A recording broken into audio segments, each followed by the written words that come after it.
नमस्कार प्यारे विद्यार्थियों। पीसीएस और समीक्षा अधिकारी की जो आगामी परीक्षा है उत्तर प्रदेश में, उसमें पर्वतों एवं पहाड़ियों से संबंधित प्रश्न पूछे जाते हैं। तो यहाँ पर विश्व के पर्वतों एवं पहाड़ियों से संबंधित प्रश्नों का और उनके उत्तरों का एक वीडियो लेकर के हम उपस्थित हैं।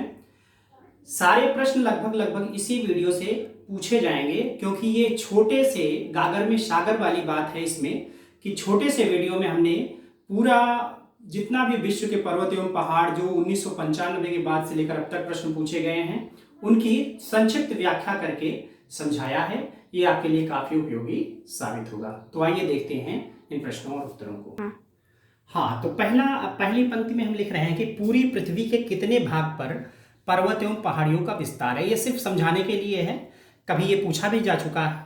तो इसमें आप जस्ट एक ये डेटा याद कर लें, एक ये तथ्य याद कर लें कि जो पूरी पृथ्वी है उसके 26% भाग पर पर्वत एवं पहाड़ी हैं। जो पूरी पृथ्वी है, पूरी पृथ्वी की बात हो रही है, उसमें 26% पे पर्वत एवं पहाड़ी हैं। उसके बाद में दोस्तों हमने ये बार बार परीक्षा में पूछे जाने वाले पर्वत श्रेणियों की लंबाई का जो है एक पूरा सीरीज, एक पूरी श्रेणी बना रखी है, जिसको आप अच्छी तरीके से याद कर लें। ये बार बार ये पूछा जाता है कि कौन कितना लंबा है, इसको सजाना है। तो यहाँ पर हम आपको बता देना चाहते हैं कि हिमालय जो पर्वत है, अपने देश में हिमालय पर्वत श्रेणी है, अपने देश में, नेपाल में और इन सब देशों में है। तो वो क्या है, पाकिस्तान, भारत, नेपाल, म्यांमार तक अपना हिमालय पूरा फैला हुआ है। तो हिमालय पर्वत श्रेणी की लंबाई कुल कितनी है? वो है 2400 किलोमीटर। ये पर्वत श्रेणी की बात हो रही है। दूसरा जो है Transantarctic mountain. Transantarctic mountain हमने एक मानचित्र बना रखा है, यहाँ पर आप देखें, यहाँ पर। तो ये जैसे ये हमने बताया, ये हिमालय है। ये हिमालय कितना है? 2400 किलोमीटर। उसके बाद में यहाँ पर आप मान लो जो अंटार्कटिका होगा नीचे, यहाँ पर 3500 किलोमीटर का 3500 किलोमीटर का एक जो है ट्रांस अंटार्कटिक माउंटेन। आइए प्रश्न पर आते हैं हम। ट्रांस अंटार्कटिक माउंटेन कितना है? 3500 किलोमीटर है। यानी सबसे कम कौन हुआ यहाँ पर पर्वत श्रेणियों में? 2400 किलोमीटर का हिमालय पर्वत श्रेणी। ट्रांस अंटार्कटिक माउंटेन ये 3500 किलोमीटर का है, जो अंटार्कटिका में है। उसके बाद ग्रेट डिवाइडिंग रेंज ये 3700 किलोमीटर का है, और ये कहाँ पे है? ऑस्ट्रेलिया में। देख लो मैप में, ये ऑस्ट्रेलिया में यहाँ पे ये ग्रेट डिवाइडिंग रेंज ऑस्ट्रेलिया के अंदर है। और फिर आते हैं दोस्तों ये रॉकी पर्वत कहाँ है? ये उत्तरी अमेरिका जो महाद्वीप है उसमें पाया जाता है। 4800 किलोमीटर इसकी लंबाई है। आप यहाँ मैप में देख सकते हैं, ये उत्तरी अमेरिका महाद्वीप है और ये रॉकी पर्वत है, पर्वतमाला, पूरी पर्वत श्रेणी। उसके बाद अगला है दोस्तों यहाँ पर एंडीज पर्वत दक्षिणी अमेरिका में पाया जाता है। ये देखिए दक्षिणी अमेरिका है, और दक्षिणी अमेरिका में ये 60,000 किलोमीटर लंबा है। उसके बाद दोस्तों सबसे बड़े जो पर्वत श्रृंखला है पानी के अंदर है, वो उसका नाम है मिड ओशन रिज। आप लोग देखे होंगे, यहाँ पर आइए मानचित्र पे, ये मानचित्र ये देखिए, ये उत्तरी अमेरिका है, ये दक्षिणी अमेरिका, अफ्रीका, यूरोप, और तो ये इसके बीच में कौन सा सागर है, महासागर है? वो आप जानते हैं, अटलांटिक महासागर। अटलांटिक महासागर में एक पानी के अंदर एक बहुत ही लंबी दूरी में एक पहाड़ है जिसको मिड ओशन रिज बोलते हैं। ये 65,000 किलोमीटर का है, सबसे बड़ा वर्ल्ड का ओशन रिज है। रिज क्या चीज होता है? रिज को हिंदी में कटक बोलते हैं। पानी के अंदर जो महासागर है उसके अंदर कोई ऐसा पहाड़ जिसमें एक तरफ कम ढाल हो, दूसरी तरफ ज्यादा ढाल हो, उसको बोलते हैं कटक। क्या बोलते हैं? कटक या रिज। तो ये कहाँ पे है? अटलांटिक महासागर में है, इसको रिज बोलते हैं। आप लोगों ने पढ़ा होगा गर्त, सबसे जैसे मरियाना जो ट्रेंच पढ़ा होगा आपने कि समुद्र में सबसे गहरा, आप यहाँ पर देख सकते हैं। यहाँ पर कटक क्या होता है कि समुद्र के अंदर भी होता है। समुद्र के अंदर एक तरफ वो पहाड़ ऊंचा होता है और दूसरी तरफ ज्यादा ढाल होता है, तो उसको कटक बोलते हैं। और समुद्र के अंदर गड्ढे होते हैं, बहुत नीचे तक गड्ढे होते हैं, उनको गर्त बोलते हैं। जैसे मरियाना ट्रेंच आपने नाम सुना है कि सबसे गहरा गर्त जो है मरियाना ट्रेंच है। तो गर्त की बात यहाँ पर नहीं कर रहे हैं, अभी हम सिर्फ कटक की बात कर रहे हैं, क्योंकि ये पहाड़ों से संबंधित है। तो मिड ओशन रिज 65,000 किलोमीटर का है दोस्तों। इससे बार बार प्रश्न पूछे जाते हैं। आगे आइए, अगला प्रश्न है दक्षिणी आल्प्स पर्वतमाला कहाँ स्थित है? ये कई बार कई राज्यों की पीसीएस परीक्षा में पूछा गया प्रश्न है। दक्षिणी आल्प्स पर्वतमाला कहाँ स्थित है? तो दोस्तों ये न्यूजीलैंड में स्थित है। देखिए दक्षिणी आल्प्स पर्वतमाला जब बोलेगा तो वो न्यूजीलैंड में है, और केवल आल्प्स पर्वतमाला अगर बोल देगा तो यूरोप में पाया जाता है। मध्य यूरोप में आप जानते हैं कि फ्रांस है, जर्मनी है, ऑस्ट्रिया है और जो है स्विट्जरलैंड है। इन 4 देशों में आल्प्स पर्वत पाया जाता है। केवल आल्प्स बोलेगा तो कौन कौन हो जाएंगे? France, Germany, Austria, Switzerland. लेकिन अगर दक्षिणी आल्प्स बोलेगा तो ये कहां पे होगा? न्यूजीलैंड में। आप इसमें मानचित्र में, यहां पर इस बड़े मानचित्र में आइए, यहां पर देख सकते हैं। यहां देखिए, ये बीच में तो आल्प्स पर्वत है, यहां पर फ्रांस, जर्मनी, ऑस्ट्रिया और स्विट्जरलैंड में। लेकिन ये कहां पे है? दक्षिणी आल्प्स। दक्षिणी आल्प्स ये यहां है, न्यूजीलैंड। न्यूजीलैंड के पास मिलाइए एकदम, न्यूजीलैंड यहां पे। न्यूजीलैंड में दक्षिणी आल्प्स पर्वत पाया जाता है। जबकि यूरोप, ये जो यहां पे यूरोप है, यूरोप में, मध्य यूरोप में फ्रांस, जर्मनी, ऑस्ट्रिया, स्विट्जरलैंड में आल्प्स पर्वत पाया जाता है। तो इसके अंतर को भली भांति समझ लेना, क्योंकि इसमें कई लोग कंफ्यूज हो जाते हैं, भ्रमित हो जाते हैं। आइए यहां पर आते हैं फिर से। अगला प्रश्न है, व्हाइट पर्वतमाला पर्वत कहां स्थित है? व्हाइट पर्वत, तो दोस्तों व्हाइट पर्वत कैलिफोर्निया, संयुक्त राज्य अमेरिका। आप जानते हैं कि उत्तरी अमेरिका में, यहाँ पर उत्तरी अमेरिका में एक जो देश है, ऊपर कनाडा है, नीचे संयुक्त राज्य अमेरिका बड़ा देश है, ठीक है, और पूरे विश्व की सबसे बड़ी पावर शक्ति माना जाता है पूरे विश्व में। तो वही संयुक्त राज्य अमेरिका में कैलिफोर्निया एक शहर है, और वहां पर जो है एक व्हाइट पर्वत पाया जाता है। तो ये प्रश्न कई बार परीक्षा में पूछा गया है। अगले प्रश्न पे आते हैं दोस्तों। अफ्रीका का सर्वोच्च पर्वत शिखर किलिमंजारो किस देश में स्थित है? तो अफ्रीका का जो सर्वोच्च पर्वत शिखर किलिमंजारो है वो तंजानिया में स्थित है। तो मैप में आप इसको देख सकते हैं, तंजानिया में स्थित है। चलिए, लेकिन अभी यहां पर हम 4 पर्वतों का खंड ले रहे हैं। ज्वालामुखी पर्वत, गुंबदाकार पर्वत, वलित या मोड़दार पर्वत, खंड या ब्लॉक पर्वत। तो इससे बार बार प्रश्न पूछे जाते हैं कि किस प्रकार का पर्वत है, कहां पाया जाता है। तो बार बार इससे संबंधित प्रश्न पूछे जाते हैं। इनको यहां पर दोहरा लेते हैं, समझ भी लेते हैं। जैसे ज्वालामुखी पर्वत, आप जानते हो ज्वालामुखी क्या है? जमीन के अंदर से लावा निकलता है और फिर वो ठंडा होता है, फिर उससे पर्वत सा बन जाता है, आप जानते होंगे। संक्षेप में ही यहां बताना है। तो किलिमंजारो पर्वत वो कहां पे है? तंजानिया में है। किलिमंजारो ज्वालामुखी पर्वत है। ये सारे जितने पर्वत लिखे हैं ज्वालामुखी पर्वत है। किलिमंजारो ज्वालामुखी पर्वत है, तंजानिया में है। फिर उसके बाद रेनियर संयुक्त राज्य अमेरिका में है। रेनियर कैसा? ज्वालामुखी पर्वत है, संयुक्त राज्य अमेरिका में है। फिर उसके बाद ये विसुवियस, विसुवियस इटली में है। विसुवियस कहां पे है? इटली में है। पोपा पर्वत म्यांमार में है। म्यांमार से भी शरणार्थी लोग आए ना, रोहिंग्या, रोहिंग्या जिनको बोलते हैं। तो रोहिंग्या शरणार्थी कहां से आए? म्यांमार से है। म्यांमार में कौन सा ज्वालामुखी पर्वत है? पोपा। अब उसके बाद में फ्यूजियामा, फ्यूजियामा कहां पे है? जापान में। ये भी ज्वालामुखी पर्वत है, फ्यूजियामा। तो फ्यूजियामा नाम भी थोड़ा सा जापानी टाइप लग रहा है ना, तो ये याद रहेगा आपका, फ्यूजियामा जापान। फिर उसके बाद मैनोलोवा, मैनोलोवा कहाँ है? ये भी संयुक्त राज्य अमेरिका का जो हवाई द्वीप है संयुक्त राज्य अमेरिका के अंतर्गत, उसमें जो है ये ज्वालामुखी पर्वत पाया जाता है। तो ये बार बार ये पूछे जाते हैं, ध्यान रखना। आगे हम बात कर रहे हैं गुंबदाकार पर्वत, गुंबद के आकार, डोम के आकार के पर्वत। ये कौन कौन से हैं? तो इसमें हमने एक पर्वत लिया है जो कि कई बार पूछा गया है, ब्लैक हिल्स। ब्लैक हिल्स, ये ब्लैक हिल्स पर्वत जो है दक्षिणी डकोटा शहर में संयुक्त राज्य अमेरिका में है। संयुक्त राज्य अमेरिका में दक्षिणी डकोटा में एक गुंबदाकार पर्वत पाया जाता है, ब्लैक हिल्स। तो इसको आप याद कर लेंगे, इसमें ज्यादा नहीं है, अच्छी तरीके से आप याद कर सकते हैं। इसके बाद अगला प्रश्न पे आते हैं, ये है दोस्तों खंड या ब्लॉक पर्वत। खंड या ब्लॉक पर्वत किसको कहते हैं? जो खंड खंड में हो, मतलब एक नीचे एक फिर उसके ऊपर ऐसे लेयर बन रही हो, तो उसको खंड या ब्लॉक पर्वत कहते हैं। तो दोस्तों इसमें क्या कौन कौन से लेयर हैं जो महत्वपूर्ण पूछे जाते हैं? उसमें पहला है साल्ट रेंज।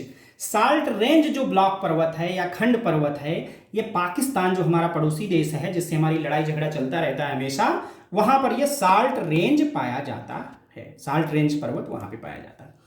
और दूसरा है सिएरा नेवादा। सिएरा नेवादा जो है ये उत्तरी अमेरिका में पाया जाता है। जो उत्तरी अमेरिका की अभी बात किया था, वहां पर सिएरा नेवादा पाया जाता है। अगला है दोस्त ब्लैक फॉरेस्ट। ब्लैक फॉरेस्ट है विद्यार्थियों, ये बार बार पूछा गया है कि ब्लैक फॉरेस्ट कहाँ है। तो ब्लैक फॉरेस्ट, पहली बात तो ये कोई फॉरेस्ट नहीं है, ये पर्वत है। और किस प्रकार का पर्वत है? ब्लॉक पर्वत है। कहाँ पाया जाता है? जर्मनी में पाया जाता है। जर्मनी में एक नदी बहती है, उसका नाम राइन नदी है। अगर आपसे ये पूछ ले कि राइन नदी के पास में पाया जाने वाला पर्वत का नाम बताओ, तो भी ब्लैक फॉरेस्ट है। वो पर्वत किस प्रकार का है? तो खंड या ब्लॉक पर्वत है। इसको याद रखना, कई बार ब्लैक फॉरेस्ट पूछा गया है। ये कोई जंगल नहीं है बल्कि एक पर्वत है, वो भी कैसा, ब्लॉक पर्वत। आगे लेते हैं, अगला जो ब्लॉक पर्वत है वो रूवेन जोरी है। रूवेन जोरी कहाँ पाया जाता है? युगांडा में पाया जाता है, युगांडा में पाया जाता है।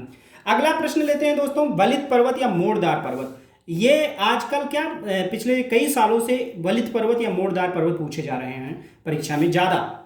इसका कारण क्या है कि ये नवीनतम पर्वत हैं, नवीनतम पर्वत हैं, ये अन्य सभी पर्वतों से नवीन पर्वत हैं जो मोड़दार पर्वत हैं या वलित पर्वत हैं। दोस्तों इन पर्वतों में मुख्य पर्वत जैसे यूराल है। यूराल कहाँ है? यूराल आप जानते होंगे कि ये मोड़दार पर्वत है और ये कहाँ पाया जाता है? जो एशिया और यूरोप को बांट देता है ये। आइए बड़े मानचित्र में यहाँ पर देख लेते हैं। ये आप देख रहे हैं, पूरा ऊपर तक ले जाइए। ये एशिया है इतना बड़ा, और ये बीच में यूराल है, यूराल पर्वत, जो इसको क्या कर दे रहा है? यूरोप को अलग कर दे रहा है। ये जो यूरोप है, ये यूराल पर्वत से कुछ एशिया का भाग आ जाता है, इसमें एशिया का भी कुछ, रूस का भी कुछ भाग आ जाता है, और बाकी ये यूरोप। तो यूराल के बाद से जितने ये देश हैं सब यूरोप के देश कहे जाते हैं, बाकी इधर एशिया। तो यूराल ही एक तरीके से एशिया और यूरोप के बीच सीमा रेखा बनाता है। आइए दोस्तों आगे चलते हैं। आगे हम आते हैं, तो वलित पर्वत में आप पढ़ रहे थे, वलित पर्वत में यूराल पर्वत एशिया और यूरोप के मध्य पाया जाता है। फिर आल्पस पर्वत कहाँ पाया जाता है? यूरोप में पाया जाता है। हम आपको पहले ही बता चुके हैं, आल्पस मध्य यूरोप में पाया जाता है। कहाँ कहाँ? फ्रांस, जर्मनी, ऑस्ट्रिया और स्विट्जरलैंड में फैला हुआ है। अगला दोस्तों है हिमालय। हिमालय कहाँ पाया जाता है? एशिया महाद्वीप में पाया जाता है। फिर उसके बाद में रॉकी या ऑपलेशियन। रॉकी की पहले भी बात हम आपको बता चुके हैं, उत्तरी अमेरिका में, उत्तरी अमेरिका जो महाद्वीप है वहां पाया जाता है रॉकी या ऑपलेशियन। उसके बाद एंडीज कहाँ पाया जाता है? दक्षिणी अमेरिका में। उसके बाद एटलस कहाँ पाया जाता है? अफ्रीका में, उत्तरी पश्चिमी अफ्रीका में पाया जाता है एटलस। तो ये सारे कई बार पूछे गए प्रश्न हैं। आगे अगला ले लेते हैं। देखिए ये पर्वत श्रेणियां हैं, ये बड़ी बड़ी, यूराल, आल्पस, ये सब। अब इनमें क्या है कि चोटियां हैं कि कोई सबसे ऊंची चोटी कौन सी है। जैसे आप जानते हो कि हिमालय हमारा पर्वत है ना, हिमालय की सबसे ऊंची चोटी कौन सी है? तो माउंट एवरेस्ट है, आप जानते हैं 8,848 मीटर, आपने बचपन में ही रटा है। ऐसे ही अन्य जो पर्वत श्रेणियां हैं उनकी सबसे ऊंची चोटी कौन सी हैं, इसके प्रश्न कई बार पूछे गए हैं परीक्षाओं में, या मिलान करने को दे देता है। तो एटलस जो पर्वतमाला है उसकी सबसे ऊंची चोटी जेवेल टाउ ब्लॉक है, एटलस का जेवेल टाउ ब्लॉक। ऑपलेशियन आप उत्तरी अमेरिका में है, इसका क्या है? माउंट मिचेल है, सबसे ऊंची चोटी क्या है? Mount Mitchell. फिर यूराल की सबसे जो ऊंची चोटी है वो है गोरा नैरोडनाया। फिर एंडीज है, एंडीज का है एकांकागुआ। रॉकी है, रॉकी का है माउंट एल्बर्ट। आल्पस है, आल्पस बताया था यूरोप में है, मध्य यूरोप में, उसकी कौन सी है? Mount blank. तो इसको याद कर लेंगे, ये 2-3 बार इसको सुन लेंगे, आपको याद हो जाएगा। एक आध बार आप इसको कॉपी पे लिख भी लें। आगे दोस्तों आता है मेल करने को दिया था प्रश्न, ये 2-3 बार परीक्षा में आ चुका है, 2-3 राज्यों के पीसीएस में, तो इसको आप ध्यान कर लेंगे। ये पहला है अलेघनी। अलेघनी जो पर्वत है ये कहाँ पे पाया जाता है? अलेघनी संयुक्त राज्य अमेरिका में।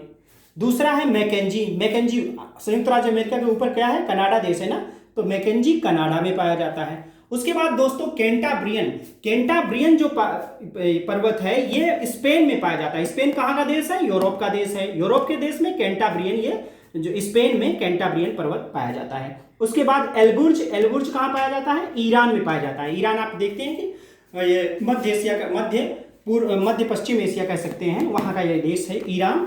वहाँ पर जो है ये एल्बुर्ज नाम का पर्वत पाया जाता है दोस्तों।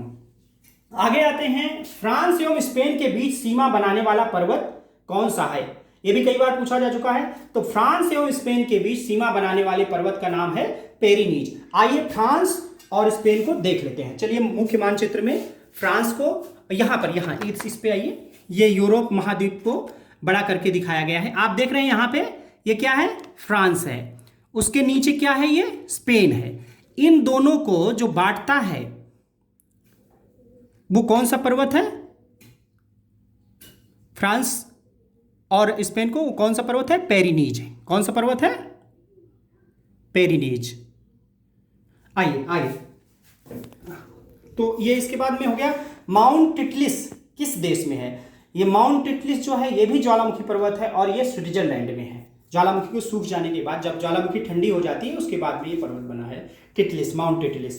इसके बाद आल्प्स पर्वत वाले देश कौन कौन से हैं, तो आप इसको याद कर लें, क्योंकि इसमें पूछ लिया जाता है कि कौन सा देश है जो आल्प्स पर्वत से नहीं जुड़ा हुआ है, आल्प्स पर्वत जिसमें नहीं है। तो आपको ध्यान रखना है, इन चारों को याद ही कर लो, क्योंकि ये कई बार पूछा गया है। France, Austria, Germany, Switzerland. तो फ्रांस और जर्मनी बड़े बड़े देश हैं ऊपर में, और उसके नीचे दो छोटे छोटे देश चिपके हुए हैं। कौन कौन? स्विट्जरलैंड चिपका हुआ है और ऑस्ट्रिया चिपका हुआ है। ऑस्ट्रिया जर्मनी से चिपका हुआ है और फ्रांस जो है वो स्विट्जरलैंड से चिपका हुआ है। स्विट्जरलैंड और ऑस्ट्रिया छोटे छोटे क्षेत्र वाले देश हैं, जबकि फ्रांस और जर्मनी उनसे बड़े क्षेत्रफल वाले देश हैं। भारत म्यांमार सीमा निर्धारक पर्वत, यहां पर यह प्रश्न कई बार पूछा जा चुका है कि भारत और म्यांमार का जो सीमा निर्धारक पर्वत है वो कौन से हैं। इसमें से मिला के दे देगा, जैसे उसका नाम है बर्मीज अराकान योमा, लेकिन आप उसके साथ उसकी जो मुख्य पहाड़ियां हैं उनको याद कर लेना है, जैसे नगा, चिन, लुसाई, पटकोई। विक्टोरिया इसकी सबसे ऊंची चोटी है बर्मीज अराकान योमा की। ये सब आपको याद रहना चाहिए। जैसे नगा के साथ वो अन्य जो है गारो, खासी, जयंतिया पहाड़ियां मिला देगा, और फिर भारत म्यांमार की सीमा है कि नहीं पूछ लेगा। तो अगर ये चारों हों, नगा, चिन, लुसाई, पटकोई, ये चार पहाड़ियां हों तो उसको भारत म्यांमार सीमा निर्धारक पर्वत की पहाड़ियां माना जाएगा। लेकिन अन्य कोई मिला दे, खास करके मिला देते हैं, 3 पहाड़ियां आपने नाम सुना होगा, गारो, खासी, जयंतिया, जो मेघालय में है, जहां पर जिनकी वजह से काफी बरसात होती है मेघालय में, उनमें से कोई मिला के दे देगा अगर, और उसके साथ नगा, चिन भी मिलाए रहेगा तो उसको आप सही नहीं मानेंगे। चारों की चारों ये होनी चाहिए, नगा, चिन, लुसाई, पटकोई, तभी वो भारत म्यांमार सीमा निर्धारक पर्वत बर्मीज अराकान योमा का भाग होंगी, नहीं तो नहीं होंगी।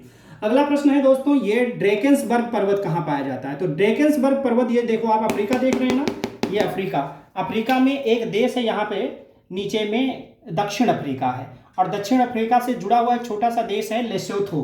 तो ड्रेकेंसबर्ग जो पर्वत है, ये ड्रेकेंसबर्ग पर्वत है, वो दक्षिण अफ्रीका में पाया जाता, और दक्षिण अफ्रीका और लेसोथो में पाया जाता है। दोस्तों ये जितने प्रश्न आपको बताए गए हैं, ये या फिर इनसे संबंधित प्रश्न परीक्षा में जो अभी होने वाली है परीक्षा, इसमें पूछे जाएंगे। इससे हट के कहीं नहीं आएगा, जो विश्व के पर्वत पूछे जाएंगे, विश्व के पहाड़ी। अभी अगले में हम पठार, नदी, इनका अलग अलग बनाएंगे, जिनका मुख्य उद्देश्य होगा जो ये पीसीएस परीक्षा होने वाली है या जो समीक्षा अधिकारी की परीक्षा होने वाली है उसकी आवश्यकता की पूर्ति कर सकें। तो इसके साथ हम वीडियो को समाप्त करते हैं। धन्यवाद।